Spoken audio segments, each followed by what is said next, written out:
Hey, you guys. So I just spent the last 20 minutes in the bathroom. I was putting on my makeup and talking to you guys.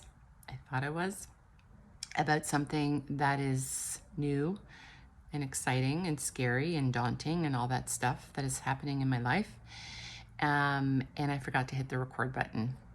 That's such a rookie mistake. What a waste of time. So now I'm not going to have as much time, so I'm going to make this quicker than I thought.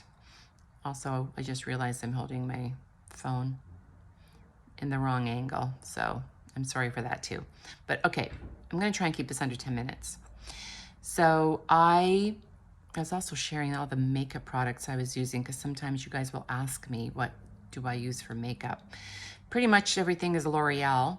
I worked for L'Oreal for 22 years, and so I still love the products and use their products. I actually have a foundation that I gave to my girlfriend when we were in Borneo because she complimented me on my skin. She's like, your skin always looks so great. And I'm like, yeah, it's the foundation. It's called Infallible.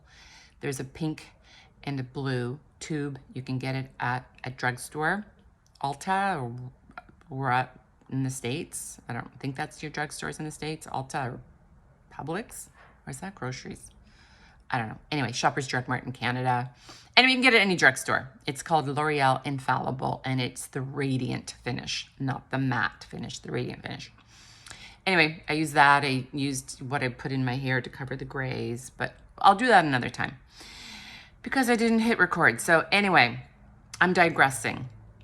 But what I wanted to talk to you about was the fact that I am now 58 years old and I have to once again pivot in my life. And what I mean by that is that, so after I left my second marriage at 50 with no income or no spousal support or no way to support myself, I had to figure out how I was going to survive. And so I started not one, but actually two businesses. I started a staging business. I had some friends that were realtors, and I started a staging business. So a stager works with realtors to prepare the properties for the market. And that has been doing really well for the last 8 years and has really been sustaining me. I also, at the same time, had started a gym, a training facility specifically for like young athletes. And that also did really well. But I sold my shares of that during COVID to the business partner. And so that gave me a little bit of a buffer selling that for a while. But what's been happening recently in the real estate market in Canada is that the economy is just a disaster. The inflation rate is through the roof. The interest rates are so high.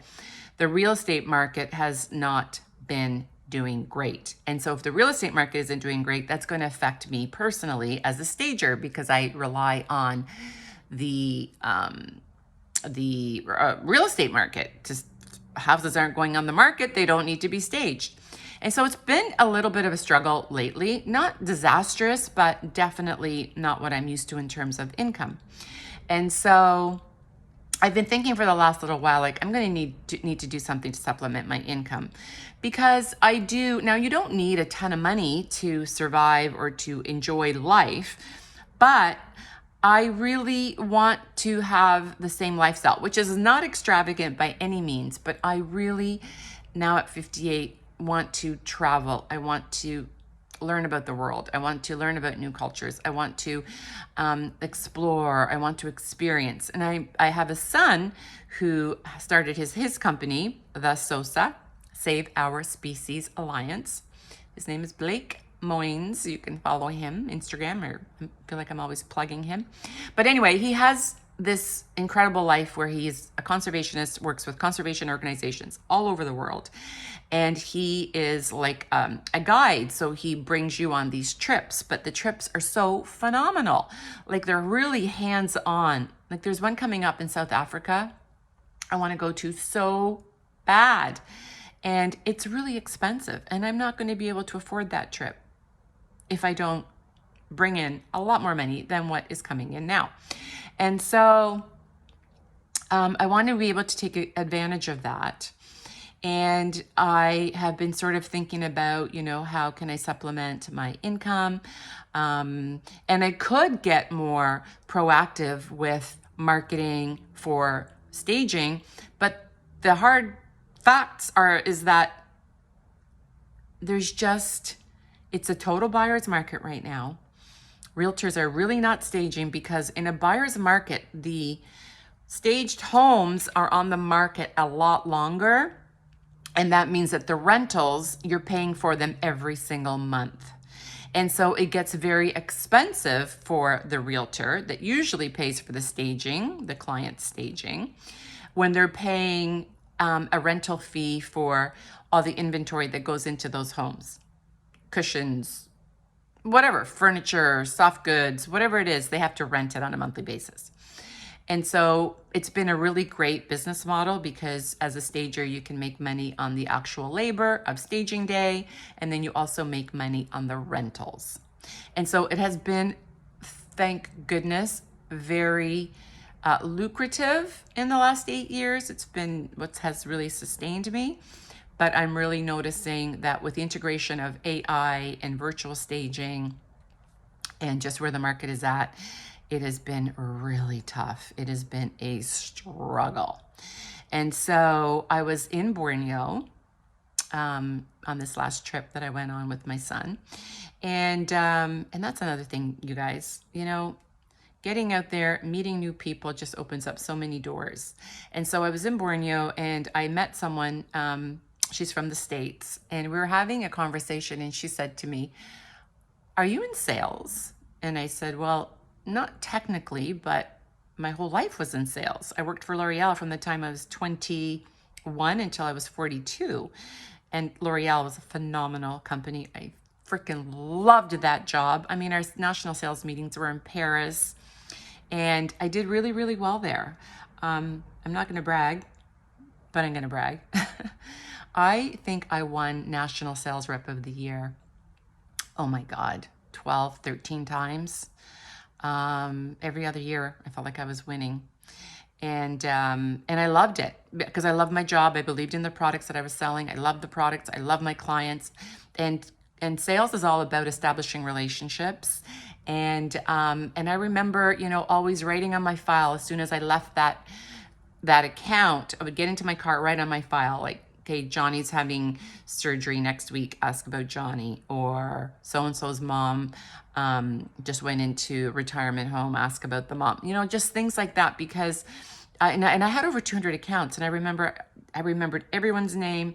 I made a point of remembering not only their names, the managers that I was dealing with, but their spouses and their children and what was going on in their lives. And I think that did me well. I cultivated really strong relationships with my clients, and they were always open to my suggestions and my ideas, whether I needed to steal more space from like my competitor on the counters or whatever it was. They were always very willing and complied. And so I did very well there. Anyway, so this girl said to me, "Are you in sales?" And I said, "Well, not really, but blah, blah, blah." And she's like, "Are you looking for a job?" And I said, "Well, I'm not actively looking, but I was thinking to myself, well, isn't this interesting?" Because before coming on this trip, I was starting to panic a little bit about where the industry was going, my industry, the real estate market. And I said, "Well, I'm not actively looking, but what do you have in mind?" And she said, "Well, I'm looking for salespeople in Canada, and I think that you would be really great." And I'm like, "Oh, well, keep talking." And she's like, explains to me what the position it was and the territory. And I thought, wow, interesting. I said, "Okay, well, why don't we touch base when you get back to the States? I get back to Canada, let's touch base." So long story short, we had a Zoom call yesterday, and it is happening. And I'm kind of, on one hand, I'm like, isn't that interesting how the universe sort of conspires to work with you, and it all sort of, life just seems to resolve itself and work itself out. At least it has for me. But I also really believe in the think it, feel it, live it, breathe it, believe it, and it shall be. I ended my book with that quote. And I think that's sort of like a way of manifesting it. Because I never really, like, it was at the back of my mind that staging was like, okay. But also always I was like, okay, it's okay. It's okay. You'll figure it out. Something will come along. It'll work out. And I always have that mindset. And I tell that to my kids. Life has a way of always working itself out. And so, and especially when you put yourself out there, like, you know, if I was just to be a hermit and be in my house and be all worried and scared and, oh my God, I wouldn't have met this person that presented this opportunity to me. And so it is happening. I am scared to death. I'm 58 and I've got to start over again. So I'm scared to death about that. I'm overwhelmed. It is daunting. Spending 20 minutes on the phone with her yesterday was like, oh my God. Oh my God, there's so much to learn. And I remember feeling like that when I started L'Oreal. And so I thought back to the first week I started at L'Oreal and I was crying because I didn't have answers to some of the questions that the clients were asking me. And there was just so much to know and so much to learn. And as it turned out, I became one of, like, nationally one of their best sales reps. And so I had to take a moment yesterday after I got off the phone and thought, okay, it's new. It's going to just take time to adjust and time to learn. But at the same time, it is an opportunity for me to do well and start something new. And I'm all about, and I know sometimes at my age, it's like you're tired, right? You're fucking tired. I don't want to learn anything new. I just want to coast now. Are we not at the age where we can just fucking coast? No, I'm not at the age where I can coast. And so financially, I'm not where I want to be financially. And so I am starting this new job. I'm going to start in a couple of weeks. I'm going to shadow her. She's coming into Canada. I'm going to shadow her. And I've got all the feels. I'm scared. I'm excited. I'm overwhelmed. It's a lot. It's a lot to digest. And yeah, I would love to be in a position where, like a lot of my friends at my age who are now retired, but they also, a lot of them are in partnerships where they have backup and I don't. I have to rely on myself 100%, stand on my own 2 feet. So here I am at 58, pivoting yet again. So I will keep you posted as I go along this journey of starting over again. I'm trying to stay positive. I've got to go out today and buy new clothes because I feel like I either look homeless in my sweats all the time or I am like a rock star in my power suits. I don't have anything like in between. I feel like I need like just maybe a couple of blazers that I can wear with just a nice pair of jeans and t-shirt, you know, like casual, smart. Not overdoing it, but not underdoing it either. And I feel like that's my life. Homeless or total rock star and nothing in between. And so today I'm going to go and get some new clothes. Not a lot. I don't really need a lot. And then, I probably need a new laptop, which I didn't want to spend that kind of money on a new laptop. But I'm probably going to need a new laptop. I got it in 2015. And it's on its last leg. And then I have a big Dell, but it's massive. I don't want to carry that around with me to my sales calls. And so that is where I am today, you guys. I am in a position where I'm going to be totally honest. I really need to ramp it up. I do. I need to ramp it up. This is just not sustainable anymore. And I've got a long way to go before I can move to Portugal, because that is my goal. I wanted to be living there at least half time when I'm 60. Because this year has been so bad financially, I don't know that I'm going to be able to do that. And so I'm going to keep doing staging. I'm going to try and work it in around this new sales position because there's still jobs to be had in staging. They're just very few and far between right now with the way this economy is. So what are my takeaways from this little video that I'm doing for you? The universe, I believe, conspires to work with you.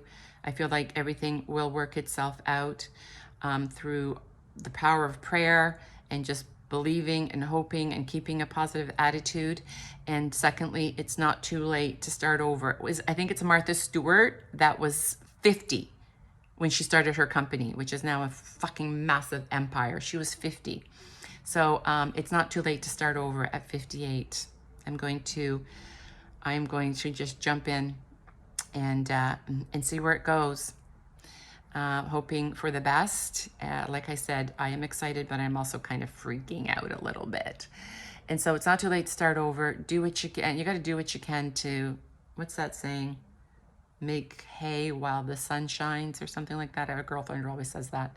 And so that's what I'm going to be doing. So wish me luck, and I will bring you along this journey of starting over again. Fuck, at 58.